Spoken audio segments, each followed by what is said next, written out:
You ever have one of those mornings where you wake up, pour yourself a cup of coffee, step outside to watch the sunrise, and immediately think, God, please let this be one of those days when nobody tries to tell me what color to paint my barn? Yeah, welcome to my world. If someone told me a few years back that I'd have to defend my family's farm from a pastel-wearing, clipboard-wielding army of suburban invaders, I'd have laughed in their face. But then, here we are.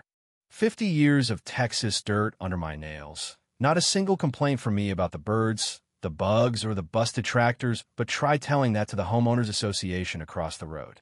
You know what I mean? Let me back up a sec. My name's John Miller, and this old farm, well, it's in my blood.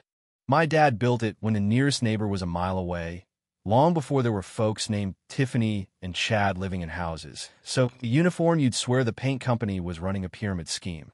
I came back after my Army days to take over when my old man passed, rebuilt the barn myself, planted a windbreak, fought off coyotes, even crawled up into the attic in July. Let me tell you, nothing will test your faith like Texas insulation and triple-digit heat. My days were all sunrise coffee, feed the cattle, patch a fence, and breathe in the kind of peace you can't buy at Home Depot. Then the Western Creek Community Association moved in like a pastel-colored cloud of doom. That's their official name. Honest to God, you can't make this stuff up. They built their little suburb right across the county road.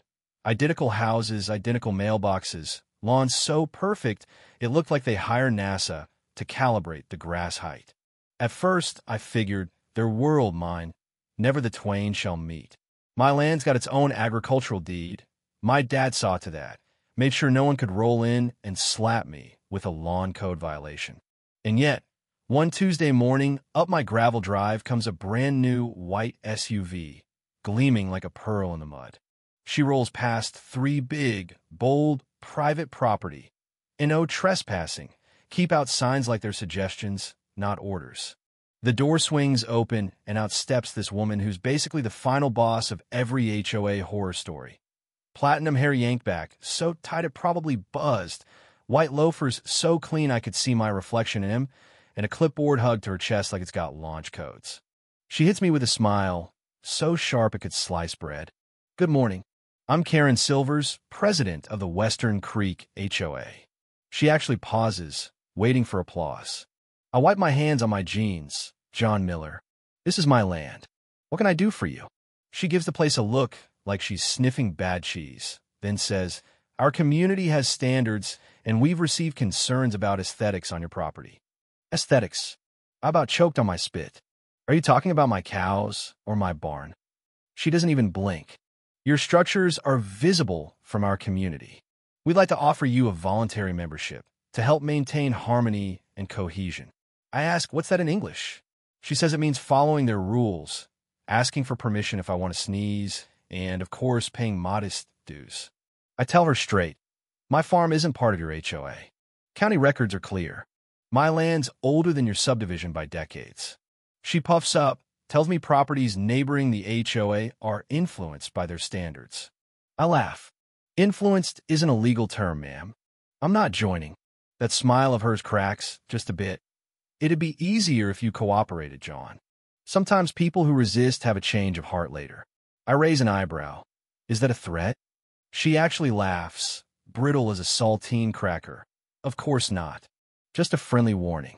And off she goes, slow, like she expects me to come running after her, begging for her bylaws. I just stand there in the dust, listening to my cattle, wondering if I'm being pranked by the universe. But no, this was real, and that little crack in her smile, it was the first tremor before the quake. A week later, I start finding little gifts. First, it's an HOA violation notice, zip-tied to my gate in traffic cone orange. Says my visible structures aren't up to community beautification standards. Tells me to repaint, remove, or hide M, or further action will be taken.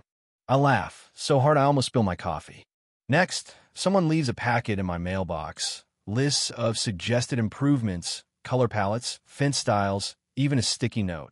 We're trying to be reasonable. Sure, and I'm the tooth fairy. Things get weirder.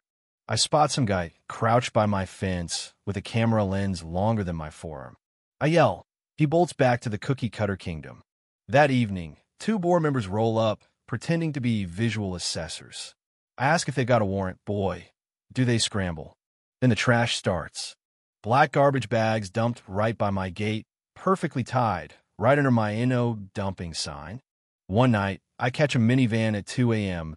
Out pops a woman who lobs a sack out the window, giggles, and speeds off. HOA sticker in the back. Subtle. I realize they're trying to wear me down, death by 1,000 paper cuts. But I don't break. I go to the county clerk, dig through every land record, zoning map, and statute. My property is 100% outside their HOA overlay. No easements, no encroachments, nothing. I send certified letters to the HOA and Karen. Any further harassment will be prosecuted under Texas property law and federal nuisance statutes. Cease and desist. 4 days of quiet bliss, then the drone arrives. You ever had a drone buzz your cattle? It's like being stalked by a really angry wasp. This thing zips over my barn, hovers by the house, circles like it's casing the joint. I grab my paintball gun, 3 shots, splatters it neon green, drops it like a brick. When I check the wreckage, HOA registration number right on the bottom. Next day, here comes Karen standing outside my gate, full-on parade rest. Did you destroy a registered drone, Mr. Miller? I hand her the mangled remains, return it to nature. You want it? Go climb. She threatens to call the cops, films me on her phone. I tell her to say hi to M for me. Here's where it really goes off the rails. A few days later, a local teacher shows up, all smiles. Says, "We're so excited about your donation, Mr. Miller." I blink my what now? She shows me a brochure, Western Creek Eco-Arm Project, funded by John Miller. For acres donated for community education. There's my name, my forged signature, Western Creek HOA listed as managing entity, and right in the fine print, all media rights reserved by the board. I asked the teacher to leave, call my lawyer, and now it's on. About the time I'm trying to wrap my head around the fraud, 3 massive fuel trucks roll down my driveway. Red cabs, tanks marked highly flammable, followed by a black SUV and a couple flatbeds with hoses. It's a circus. Karen steps out, heels in the dust, folder in hand, like she's hosting a parade. She tells me they're making a final offer, revised HOA terms, property upgrades, tax breaks, and a temporary waiver on my non-compliant outbuildings. I point at the trucks. You brought fuel trucks? She smiles, all teeth. It's symbolic. If harmony breaks down, well, things could become unlivable. Then the HOA could petition for stewardship. I'm so mad I see red. But before I can speak, the cavalry arrives. Rick and Luis, my buddies from the Army days, step out of my house. Rick used to bust arms dealers for the ATF. Luis is a former federal prosecutor, brain sharp as a bear trap. Karen doesn't recognize him. "Lady," Rick says, "you just brought fuel trucks on a private property and made a threat in front of witnesses." He flashes his badge. Luis holds up his phone, and I've been recording everything. The workers start backing away. One drops a hose, another mutters, "Knew this was shady." And, just as God's got a sense of humor, a fuel valve hisses, a mist sprays out, the sun hits a dropped water bottle, and, whomp, the grass erupts in flames. It's chaos, shouting, running, Karen frozen, folder dangling. Rick grabs an extinguisher, Luis shouts in Spanish. I run for the barn to free the animals. The fire department shows up, barely keeps the flames from eating the whole farm. By morning, half my lower pasture's black ash, barn scorched, fences melted, my place looks like the surface of the moon. But here's the thing, now it's a crime scene. Cops and sheriffs, snapping pictures, taking statements. Luis hands over the recording, Rick shows the drone. The sheriff, Old Calhoun, says, "I'd call this criminal negligence." Minimum. News vans show up, Rick says let him. Public pressure helps. Turns out Karen hired Red Shield Logistics, an out-of-state security outfit, run by a guy with a rap sheet, hired to demonstrate for the HOA. One of the guys, scared out of his mind, comes back and confesses, "I thought it was a protest, not arson." Karen rehearsed her speech in the mirror. Luis records it all. Within days, the whole HOA starts falling apart. Social media lights up. Someone uploads drone footage of the fire with the caption, "Karen burns a farm." Viral overnight. Neighbors, even some board members, start jumping ship, calling me, apologizing. The police push it to the feds. Rick's old ATF friends show up. Karen's arrested. No cuffs. She turns herself in, but her mugshot gets memed into oblivion. Charges pile up. Criminal negligence, property damage, conspiracy, fraud. She's looking at more time than a busted meth lab. Civil trial comes next. My insurance covers some of it, but I'm still out millions. Luis and a firm from Austin file suit. Joint liability, misuse of funds, hiring goons, attempted land grab. At first, the HOA backs Karen, but when Luis subpoenas their emails, it's game over. One says, if we can't get him a sign, we'll squeeze him until he breaks. If his property needs to go up in flames, so be it. Yeah, she wrote that in an email. When that hit the record, the judge looked ready to set her own fire.